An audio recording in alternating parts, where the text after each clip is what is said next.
Marble মুভিসগুলো তাদের দুর্দান্ত ক্যামিওর জন্য বিখ্যাত।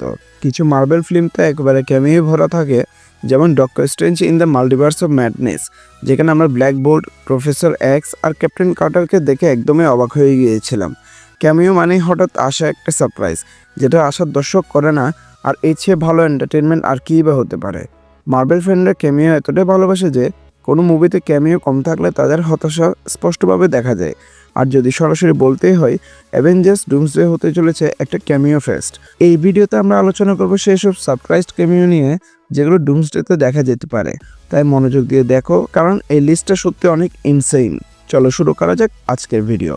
প্রথমেই আসে স্পাইডারম্যানদের প্রসঙ্গে। অ্যাভেঞ্জার্স ডুমসডে কি আমরা টবি ম্যাগুয়ার আর অ্যান্ড্রু গারফিল্ড দুজনের স্পাইডারম্যানকে দেখতে পাবো? আমরা সবাই জানি যে ডুমসডে ইনকারশন থাকবে কেন্দ্রে, আর এখানে মার্বেলের হাতে বিশাল সুযোগ মাল্টিভার্সে অসংখ্য ইউনিভার্স দেখানোর। এমসিইউ ইতিমধ্যে টবি আর অ্যান্ড্রু ইউনিভার্সকে নো ওয়ে হোমে টাচ করেছে। মাল্টিভার্স যখন ধ্বংসের পথে, তখন স্পাইডারম্যানদের মতো এত বড় আইকনিক ক্যারেক্টারদেরকে না দেখানো মার্বেলের জন্য বড় মিস হবে। এমনকি মার্বেল টম হল্যান্ডের পরের মুভি নিয়ে যত বলুক যে সেটি একটা গ্রাউন্ডেড হবে, তবে ডুমসডের মতো সিনেমার টবি ও অ্যান্ড্রুর জন্য একটা বড় ভূমিকা রাখা স্বাভাবিক। তারা তাদের নিজ নিজ পৃথিবীর পক্ষ থেকে শেষ লড়াইয়ের মাধ্যমে নিজেদের হিরোইজম ও লেগেসিকে প্রমাণ করতে পারে। এবার আসি ফ্যান্টাস্টিক ফোর্সে। হ্যাঁ, আমি ফ্যান্টাস্টিক ফোর্সেই বলেছি, কারণ এখানে দুটো পুরনো ফ্যান্টাস্টিক ফোর টিম আসতে পারে। 2005 সালে ফ্যান্টাস্টিক ফোর এমসিইউতে ফিরছে, এটা তো কনফার্ম। কিন্তু আমাদের ধারণা 2015 সালে মাইলস টেলারের ফ্যান্টাস্টিক টিমটাও ফিরতে পারে।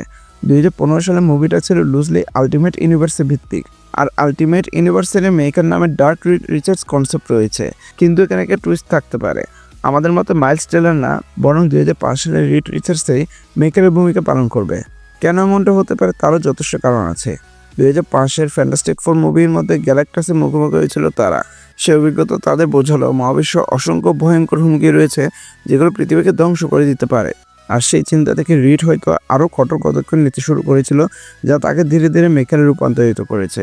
এই টাইমলাইনে জনি স্টর্মকে টিভিএ ধরে নিয়ে গিয়েছে, রিড আন্ডারগ্রাউন্ডে নেমে গিয়েছে, সু তার স্বামীর পাশে থাকলেও মানসিক টানাপোড়েনে ভুগছে। আর রিড মাল্টিভার্স স্টাডি করতে করতে নিজের ইউনিভার্সের জন্য লাইফ রাফটও তৈরি করেছে।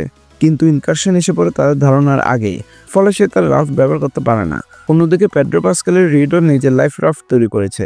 এভাবে দুই রিড, দুই রাফট, মেকার এবং মাল্টিভার্সের সংঘর্ষ সব একসাথে ডুমসডে ধাক্কা খাবে।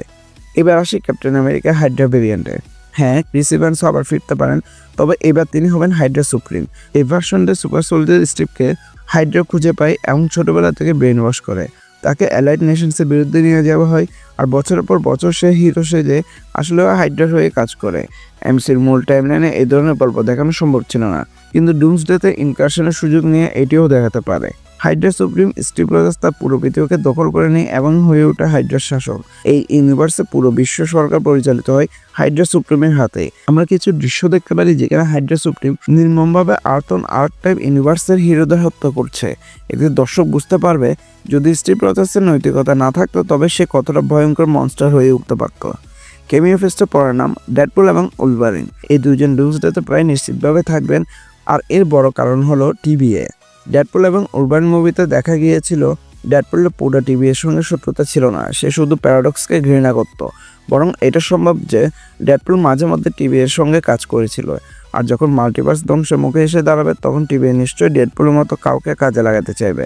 ডেডপুল তো সেই চরিত্র যাকে হ্যাপি বলেছিল সে জীবনে কোনো পরিচিতি বা সত্যিকারের বড় হিরোয় কাজ করেনি। তাই ডেডপুল এমন মাল্টিভার্স লেভেলের সুযোগ কখনোই মিস করতে চাইবে না, যাতে সে হ্যাপি এবং অন্য সব ইউনিভার্সের হিরোদের সামনে নিজেকে প্রমাণ করতে পারে। কিন্তু ডেডপুল যাতে কোনো গণ্ডগোল না করে সেটা নিশ্চিত করতে টিভিএ অবশ্যই উলভারিনকে তার সঙ্গে পাঠাবে। তাই টিভিএর পক্ষ থেকে যুদ্ধ করতে দেখা যাবে ডেডপুল এবং উলভারিন, এটা নিশ্চিত। আর এখানে শেষ হয় মার্বেলের অ্যাভেঞ্জার্স ডুমসডে মুভির ক্যামিও ফেস্টের পার্ট 1 ভিডিও। আমি নেক্সট উইকের মধ্যে পার্ট 2 নিয়ে আসবো। সো ভিডিওকে মিস করতে না চাইলে চ্যানেলকে এখনই সাবস্ক্রাইব করে ফেলুন, আর এই ভিডিওটি বেশি বেশি করে শেয়ার করে ফেলুন। Thanks a lot for watching guys. দেখা হবে পর কোনো ভিডিওতে।